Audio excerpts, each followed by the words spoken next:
पहले मेरे लिए खाना ला कर दे दो, बाद में चली जाना मंदिर। देखो जी, एक बार तो पहले मैं मंदिर जाती हूँ, उसके बाद आकर खाना दूंगी आपको। अरे वहां पर तुमको टाइम लगता है, हो सकता है कि शाम भी हो जाए। तुम मुझे खाना दे दो पहले, फिर चली जाना मंदिर। आपके ना इन्हीं सब कामों की वजह से हमारा रोज का मंदिर जाना छूट जाता है। कभी कुछ बता देते हो, कभी कुछ बता देते हो। अरे मोहल्ले की सारी औरतें आती हैं मंदिर सुबह सुबह, और मैं हूँ कि जो कि 10 बजे तक भी नहीं पहुँच पाती हूँ। सोचा था कि बहू आ जाएगी तो मैं अपनी मर्जी से रहूंगी, लेकिन नहीं, आप मुझे अपनी मर्जी से तो थोड़े ना रहने देंगे। आपको तो खाना हमारे हाथ ही का खाना है, आप हमको अपनी मर्जी से थोड़ा ना रहने दोगे। ऐसा है कि मैं जा रही हूँ मंदिर, थोड़ी देर बैठ जाओ आराम से, या तो अपनी बहू से मांग लो खाना। अरे तेरी ऐसी भक्ति से ना भगवान भी खुश नहीं होने वाले हैं। घर में आदमी भूखा बैठा है और तेरा मंदिर जाना जरूरी है। हाँ, मेरा मंदिर जाना जरूरी है। माँ जी, आप जाइए मंदिर, मैं बाबूजी के लिए खाना लेके आती हूँ। बाबूजी, आप बैठिए, मैं आपके लिए खाना लेकर के आती हूँ। हाँ ठीक है बेटा। ऐसी भक्ति, ऐसा पूजा पाठ किस काम का कि जिस घर में आदमी भूखा बैठा हो और उसकी धर्म पत्नी मंदिरों में पूजा पाठ करे। देखा, 1 मिनट में मार दिया ना था ना। अरे कब मैंने भूखा छोड़ दिया है आपको। बस इतना ही तो कहा था ना कि 5 मिनट रुक जाइए, मैं मंदिर होकर के आ जाती हूँ। हाँ पापा, मम्मी सही कह रही हैं। अरे घर में भाभी भी हैं, प्रिया भी हैं, वो आपको खाना दे देंगी ना। मम्मी ने अकेले इस घर को संभाला है पापा, तो कम से कम अब तो मम्मी को आराम से रहने दो, अपनी मर्जी से रहने दो। अगर मम्मी को अच्छा लगता है मंदिर जाना तो आप क्यों परेशान करते हो उन्हें। घर में भाभी भी हैं, प्रिया भी हैं, आप बोल दिया करो उन्हें जो चाहिए। अरे रहने दे बेटा अब तू भी। अरे उस प्रिया बहू को तो छोड़ ही दे, वो क्या करेगी। 1 महीने से तो मायके में बैठी हुई है, कब आएगी वो। अरे फोन तो कर उसके पास। अब तो सर्दियां भी खत्म हो रही हैं, अब तो उसको आना चाहिए ना। हाँ बेटा, कितना दिन बैठी रहेगी वो मायके में, जाकर ले आओ उसे अब एक दिन। अरे मम्मी, आया था उसका फोन, पूछ रही थी कब आ रहे हो लेने, लेकिन मैंने उससे बोल दिया कि आराम से मन भर के रह लो, फिर 1 महीने बाद मत बोलना कि हमको जाना है वहां पर। हर महीने मुझे नहीं अच्छा लगता, कभी उसे लेकर आना, कभी उसे छोड़ कर आना। हाँ बेटा, ये बात तो सही है, लेकिन अगर बहू कह रही है आने के लिए, वो तैयार है, तो जाकर उसे ले आओ। हाँ बेटा, अब जाकर ले आओ उसे। आखिर अभी उसकी नई नई शादी हुई है, इसलिए सबका मन करता है मायके में रहने के लिए। लेकिन अब तेरी भाभी है, वो अकेले घर में काम करती रहती है। पूरी सर्दियाँ निकल गई उसे घर में अकेले काम करते करते। उसके मन में कोई बात ना आए, इससे पहले तो चला जा अपनी बीवी को भी लेकर के आ। ठीक है मम्मी, फिर मैं कल देखता हूँ, आज तो मेरे पास टाइम नहीं है अभी। बेटा अगर थोड़ा टाइम हो तो मुझे बैंक छोड़ दो, मेरा बैंक में कुछ काम था आज।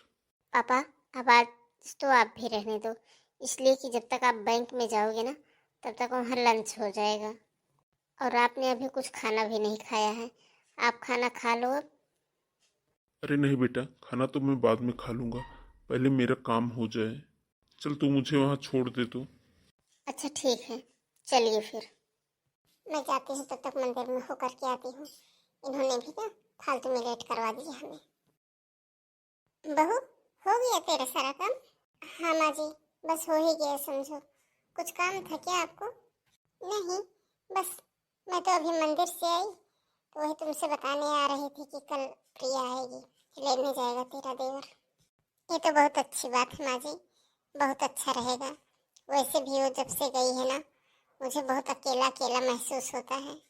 जब वो रहती थी ना, यहाँ पर पूरा दिन कब निकल जाता था मुझे पता ही नहीं चलता था।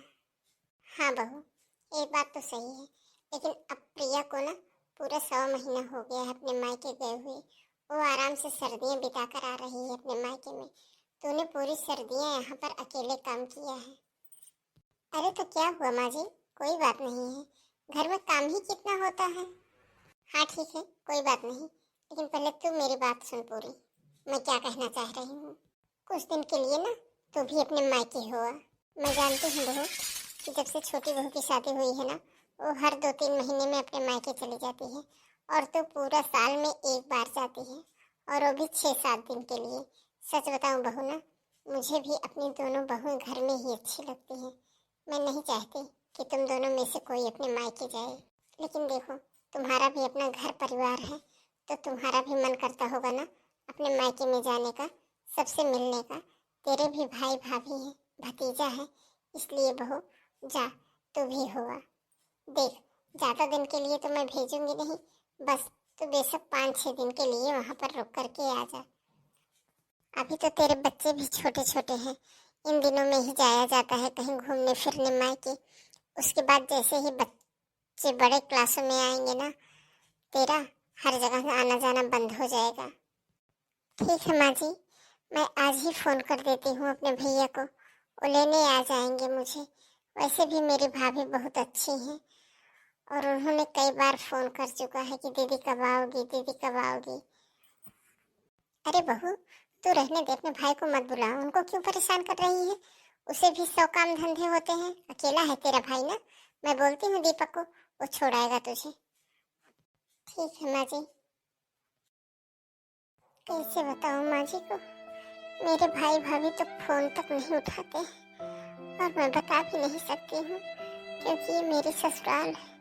सब कहते हैं कि जिस बहू का मायका अच्छा होता है ना, ससुराल में बस उसी बहू की इज्जत होती है। अभी माँ जी बाबूजी मुझे कितना प्यार करते हैं, अगर इन सबको पता चलेगा ना कि मेरे भाई भाभी मुझे पूछते तक नहीं हैं, मैं उनकी झूठी तारीफ करती हूँ, तो हो सकता है ये लोग मुझे प्यार ना करें, मेरी इज्जत ना करें। लेकिन मैं कब तक अपने मायके की झूठी तारीफें करती रहूँगी, कब तक? एक बार और फोन करती हूँ भाई के पास। Hello hello. हाँ नमस्ते भाभी। नमस्ते नमस्ते। और ठीक हो दीदी? हाँ भाभी मैं ठीक हूँ। और हो गया घर का सारा काम? अरे मैंने तो ये पूछा है दीदी ठीक हो क्या? सदा की आदत है आपकी, तो कभी सीधा जवाब ही नहीं देती हो। जो पूछो उसका सीधा जवाब देती ही नहीं हो, बस तीसरी बात बोलती ही रहती हो। भाभी, भाई कहाँ पर है? मैं कल से कितनी बार फोन कर रही हूँ भैया के पास, वो फोन ही नहीं उठा रहे हैं मेरा। अरे दीदी, आप तो ऐसे बोल रहे हो जैसे सारा दिन आपके भैया फोन ही देखते रहते हैं।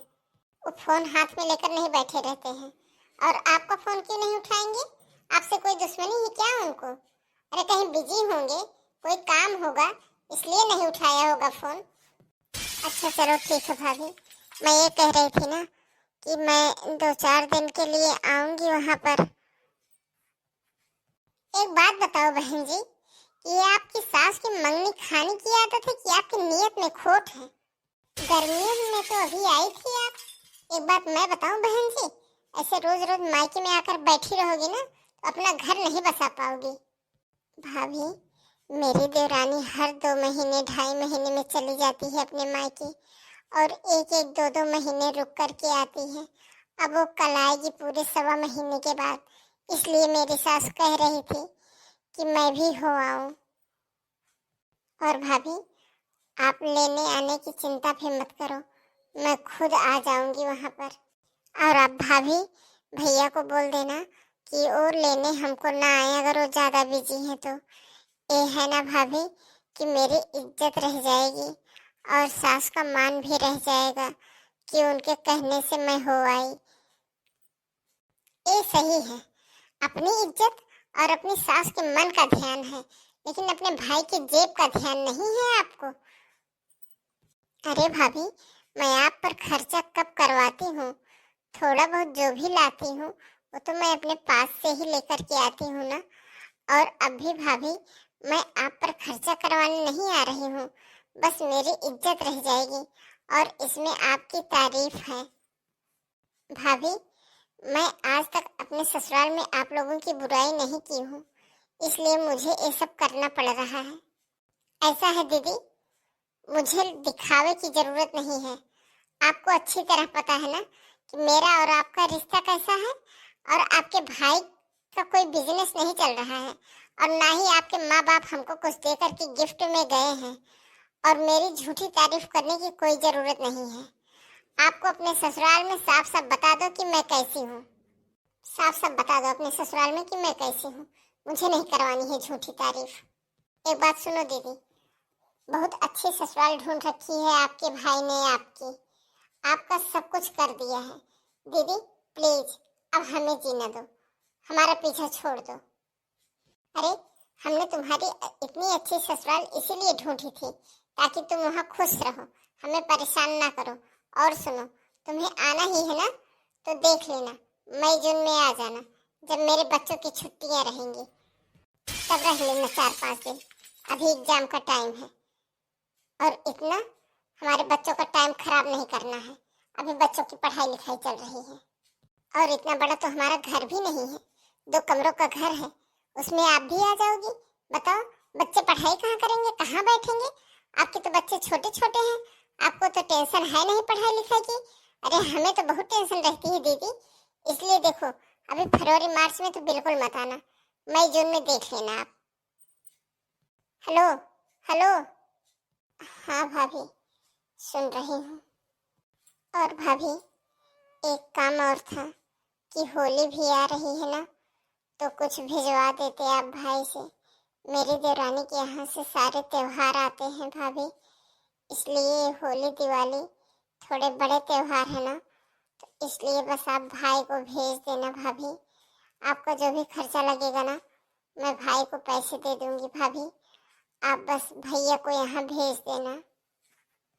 दीदी अगर आपके पास इतने पैसे हैं ना और आपको यहाँ पे पैसे ही देने हैं ना, तो वही अपने पैसे से अपना सामान भी मंगवा लो और दिखा दो अपनी सास को।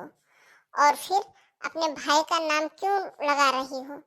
अरे हमें पैसों के घमंड दिखाने की जरूरत नहीं है, अपने जेब से लगाया है हमने आज तक। शादी भी आपकी की है तो अपने जेब के पैसों से की है। भाभी मेरा वो कहने का मतलब नहीं है। देखो दीदी आपकी शादी को 4 साल हो गए हैं, आप अपनी सास से बता दो कि हमारे भाई नहीं आते हैं, इतनी झूठी तारीफ करने की कोई जरूरत नहीं है। अभी क्या कह रही थी कि आप अपने खर्चे खुद करती हो, अपने सामान खुद से खरीदती हो? तो ऐसा करो वही खरीद करके वही अपनी सास को दिखा दो कि भाई हमारा नाम करने की कोई जरूरत नहीं है। भाभी हमेशा पैसे और लेन देन से काम नहीं चलता है, हर बेटी को अपने मायके में इज्जत प्यारी होती है। अरे दीदी मैं खूब अच्छी तरह से जानती हूँ कि आप ज्ञान की देवी हैं, पर मुझे आपके ज्ञान की कोई ज़रूरत नहीं है और मेरा टाइम मत खराब करो, मुझे बहुत ज़्यादा काम है। फ़ोन काटो बस। और एक बात कान खोल कर सुन लो, खुद से मत आ जाना, नहीं तो यहाँ आकर के कहोगी सरप्राइज देने आई हूँ। मैं भेज दूंगी तुम्हारे भाई को मई जून में, वही जाकर के ले आएंगे तब आना। सही कहा किसी ने, पीहर तो बस माँ बाप के रहने से ही होता है। भाई भाभी चाहे सगे हो या सौतेले, माँ बाप के बाद बेटी का पीहर छूट जाता है, जैसे आज मेरा छूट रहा है। कब तक इन बातों को छुपाऊं मैं इन लोगों से? कब तक मैं छुपाऊं? मम्मी जी बहुत अच्छी साड़ी है आपकी, ये साड़ी आप पहनना तैयार करवा के। हाँ माँ जी मैं कर दूंगी आपकी साड़ी तैयार।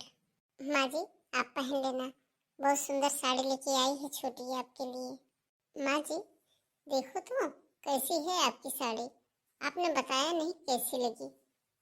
ए बहू मुझे पता है तेरी मम्मी बहुत अच्छी साड़ी देती है मेरे लिए, हर बार तो तैयार करवाती हूँ मैं, इसलिए देखने की अब जरूरत नहीं है। और बड़ी बहू तैयार भी कर देगी। दीदी ये देखो ये साड़ी मैं आपके लिए लेकर आई हूँ। अरे प्रिया मेरे लिए तुम क्यों लेके आई? मैं क्या करूँगी साड़ी? तुम अपने लिए लेकर आई हो ना, तो तुम अपने लिए तैयार करवा लो। तुम अभी नई नई दुल्हन हो, तुम्हें ये सब साड़ी तुम्हारे ऊपर बहुत अच्छी लगेगी।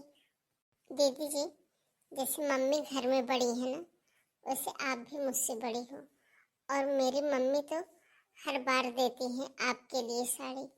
इनमें से एक साड़ी आपके लिए है, एक साड़ी मम्मी के लिए है, और मम्मी ने यह भी बोला था कि आपको दोनों में से जो साड़ी पसंद हो वो आप ले लेंगी, इसलिए दीदी आप खुद अपनी पसंद से ले लीजिए। अरे प्रिया मेरे पास बहुत साड़ियाँ पड़ी हुई हैं, और वैसे भी ये साड़ी तुम्हारी मम्मी ने तुम्हारे लिए दिया है, तुम अपने घर से लेकर के आई हो इन्हें, तो तुम पहनो। मेरे पास तो बहुत सारी साड़ियाँ पड़ी हुई है प्रिया। मेरे पास बहुत सारे कपड़े हैं प्रिया। देखती नहीं हो मेरी भाभी कितनी साड़ी दिलवाती है। अरे मैं तो जब मायके जाती हूँ ना, भाभी मेरी मेरे पसंद की साड़ी दिलवाती है मुझे। हाँ बहू, ये बात तो तूने बिल्कुल ठीक कही कि तेरी भाभी बहुत अच्छी साड़ियाँ देती हैं। तेरे भाई भाभी तो बहुत अच्छे हैं बहू। और वरना तो आजकल इतना माहौल खराब है ना कि माँ बाप के ना रहने के बाद कौन भाई बहनों को पूछता है। तेरा भाई तो बहुत ख्याल रखता है तेरा। हाँ माँ जी, सच में मेरे भाई भाभी बहुत अच्छे हैं, मेरा बहुत ख्याल रखते हैं। जब भी मैं जाती हूँ ना अपने मायके, मुझे मम्मी पापा की कमी कभी महसूस ही नहीं होने देते हैं। बहुत अच्छे हैं मेरे भैया भाभी।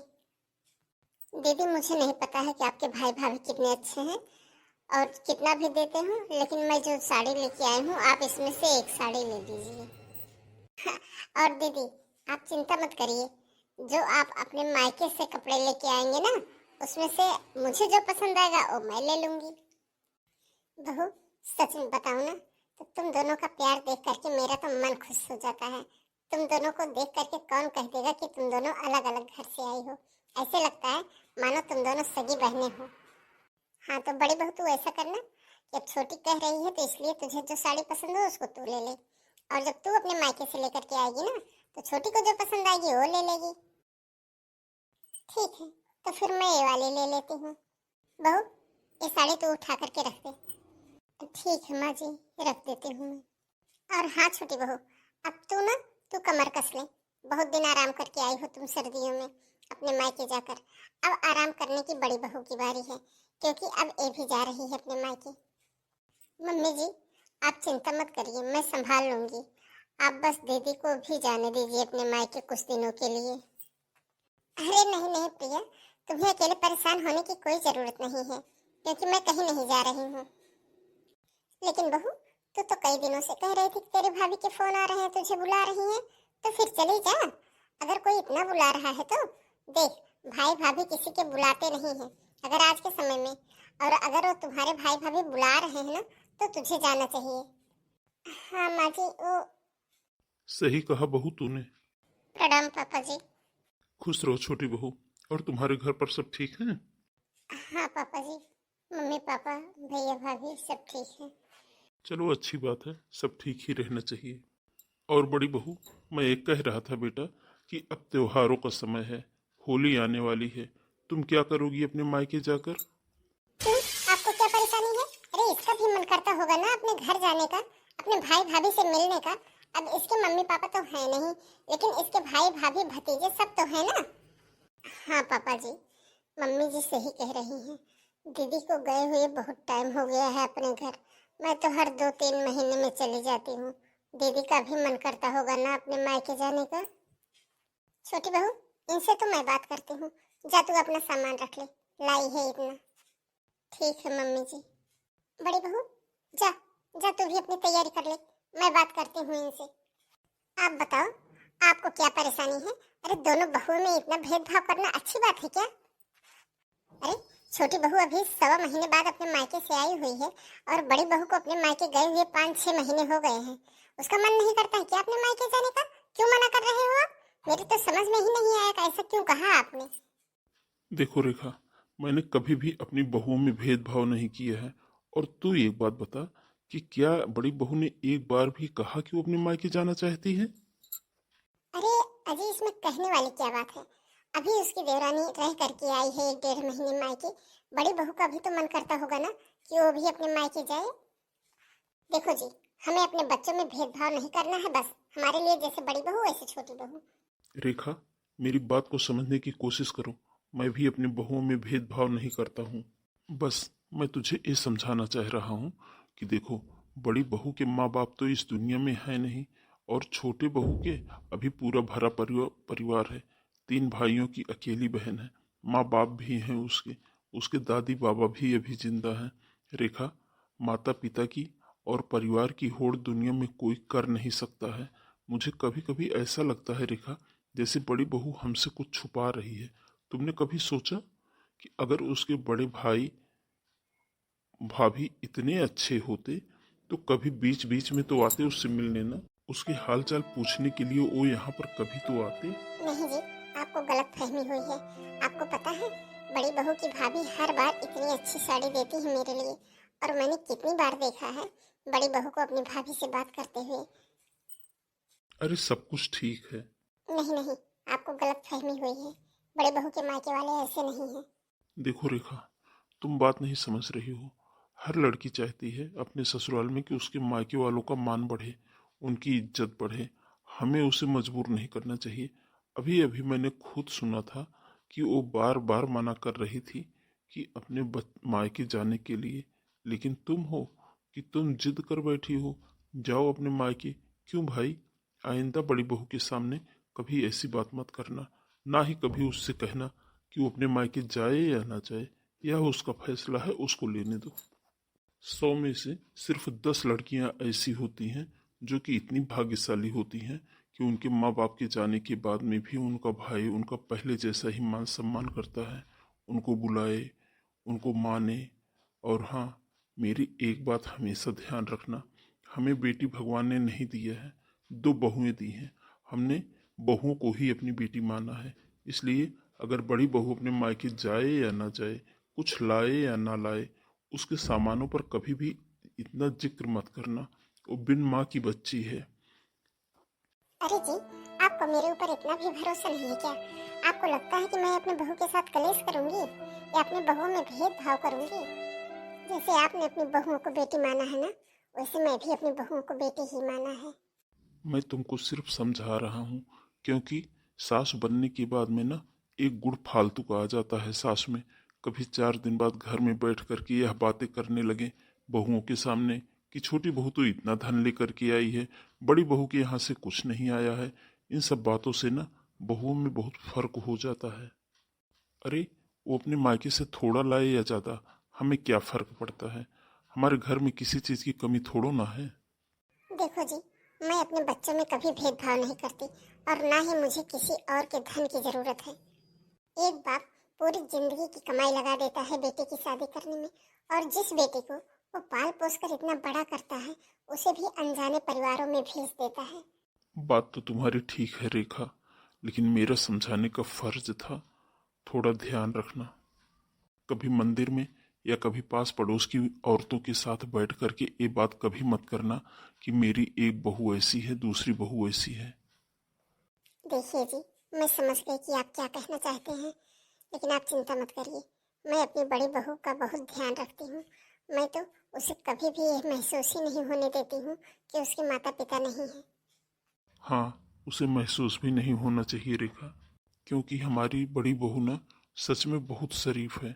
बेटी अपने ससुराल की सारी बातें अपनी माँ को जरूर बताती है, लेकिन हमारी बहू के पास तो माँ भी नहीं है। सोचा है कभी? अगर उसे हम भी परेशान करेंगे ना तो किससे बताएगी? दीदी, किसका फोन आ रहा है बार बार? अरे और किसका फोन होगा? वही इनकी बहन का। बहुत परेशान कर रखा है मुझे मेरी ननद ने। तुझे पता है ना, गर्मियों की छुट्टियों में मैंने खुद फोन करके इनको बुलाया था कि आ जा 10-5 दिन के लिए। अब फिर फोन कर रही हैं कि बुला लो मुझे। सच में बताऊं ना, बहुत लालची हैं हमारी ननद के ससुराल वाले। 4 साल हो गए हैं उसकी शादी को, लेकिन अभी भी होली दिवाली के त्योहार पहुंचाने पड़ते हैं। अब 1 हफ्ते से जान खा रखी है हमारी। अरे कभी तेरे जीजा के पास फोन करती है, कभी मेरे पास फोन करती है, और मैंने तो साफ साफ बता दिया कि मेरे बच्चों के पेपर हैं, इसलिए मैं नहीं बुला रही हूँ अभी। फिर भी फोन किए जाएंगे, फोन किए जाएंगे। अरे दीदी, आप भी ना, अभी आपका बच्चा एक सेकंड क्लास में है, एक फर्स्ट क्लास में है। उनके आने से आपके बच्चे के एग्जाम में कौन सी प्रॉब्लम होगी? अरे बुला लो जब वो बार बार कह रही हैं तो। अभी तो ससुराल में पहुंची नहीं है ना, इसलिए तुझे बहुत बातें आ रही हैं। अरे इन सास और ननद को जितना सर पर चढ़ाओगी ना, उतना ये चढ़ते चली जाती हैं। और इनकी तो छोड़, अभी तेरी शादी का 1 महीना बचा है ना। आज से मैं तुझे बड़ी बहन होने के नाते फार्मूला बताती हूँ ससुराल में कैसे रहना है। अच्छा दीदी, बताओ तो। मैंने भी अपनाए थे। आते ही सबको लाइन पे लगा दिए। उनका बस चलता ना तो मुझे नौकरानी बना देती। पता है ना, जब मेरी शादी हुई थी तो मुझे बिस्तर पे मिली थी मेरी सास। मेरी नई नई शादी हुई थी ना, लेकिन मुझे किसी ने नई दुल्हन समझा ही नहीं। आते ही सबने शिक्षा दी थी, तेरी सास बस कुछ ही दिनों की है, इनकी सेवा करना। अरे मैं कहीं घूमने फिरने जाने ही नहीं दी मुझे। यही ससुराल वाले थे, मैं कैसे भूल जाऊं अपने उन दिनों को। लेकिन दीदी, मेरे ससुराल वाले तो बहुत अच्छे हैं, मम्मी जी भी बहुत अच्छी हैं। एक तूने क्या मम्मी मम्मी लगा रखा है? अरे सास ना, ये सास ही होती है, कोई मम्मी उम्मी नहीं होती है। इन सास और ननद को ना कितना भी सम्मान दे दो, लेकिन ये वैसी की वैसी रहती है। और मेरी बात सुन, अभी तेरे ससुराल में काम वाली लगी है ना झाड़ू पोछे के लिए, तो देख ना तेरे जाते ही उसे हटा देंगी। इसलिए तू भी अड़ जा कि मैं झाड़ू पोछा नहीं करूंगी, मुझसे नहीं होता है। अगर तू एक बार कमेरी बन गई ना तो फिर तुझे ही करना पड़ेगा पूरी जिंदगी। अरे दीदी, कोई बात नहीं है, अपने घर में कौन सी काम वाली लगी है? पहले आप करती थी, अब मैं करती हूँ। आखिर अपनी मम्मी कौन सा काम करती है? सारा काम तो मैं ही करती हूँ ना। देख, अपनी माँ में और सास में बहुत फर्क होता है। अभी तो हमारी मम्मी से होता ही नहीं है, इसलिए तू हेल्प कर देती है।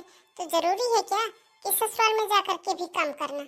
और ससुराल में पहुँच कर ना कभी ये मत बताना कि हमारे घर में काम वाली नहीं है, या तो तू ही झाड़ू पोछा करती है। देख, ससुराल में ना चाहे कितना भी काम कर लो, कोई तारीफ नहीं करता है वहाँ पर। इसलिए गोल्ड मेडल के चक्कर में मत पड़ना। घर में काम करना ना तो इस तरह से कि सब्जी बनाना तो तेज कर देना, नमक ज्यादा डाल देना, सब्जी जला देना, ठीक है? लेकिन दीदी, मुझे तो खाना बनाना अच्छे से आता है, मम्मी ने सब कुछ सिखा दिया है हमें। और अभी तो मम्मी मुझसे ही खाना बना रही हैं। मैं 2 महीने से बहुत अच्छे से खाना बना लेती हूँ दीदी। अरे पूजा, तुझे देख करके तो मुझे बहुत टेंशन हो रही है। तू कब तक ऐसे सीधी साधी बनी रहेगी? तुझे पता भी है ना, तेरी जैसे सीधी साधी बहुओं को ससुराल वाले ना काम वाले समझते हैं। मेरी बात सुन, ज्यादा अच्छे से काम करेगी ना तो ज्यादा कमेरी बनेगी, और फिर तो पूरी जिंदगी वही चूल्हा चौका झांकती रहेगी। और हाँ, तू अपने ससुराल पहुँच कर ना सिर दर्द का बहाना तो अपना परमानेंट बना लेना।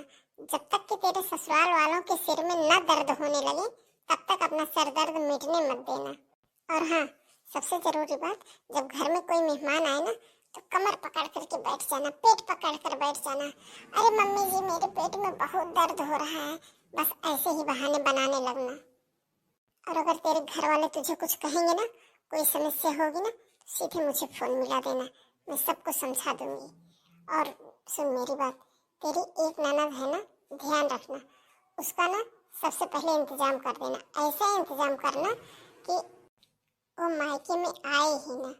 यह जो ननद होती है ना, यह कभी भी सास बहू को बनने नहीं देती है, सबसे खराब होती है ननद। हाँ हाँ बहू, तू तो बहुत अच्छी शिक्षा दे रही है ना अपनी बहन को। पूजा बेटा, तू तो एकदम अपनी बहन की तरह ही करना। जैसे इसने अपनी ननद को तरसा कर रखा है मायके आने के लिए ना, वैसे तू भी करना। लेकिन यह जो कर्मों का चक्र है ना, यह घूमता जरूर है। जैसा हम दूसरों को देते हैं ना, जैसा हम दूसरों के साथ करते हैं, हमारे साथ भी वह सब लौट करके आता है। याद रखना बहू, तुम दोनों के भी एक भाई हैं। कहीं ऐसा ना हो कि तुम्हारी भाभी ऐसी शिक्षा लेकर के आए जो कि तुम्हें अपने मायके जाने के लिए तरसा दे। कभी अपने माँ बाप से मिलने के लिए ही तरस जाओ। यह कैसी बात कर रही हो ताई?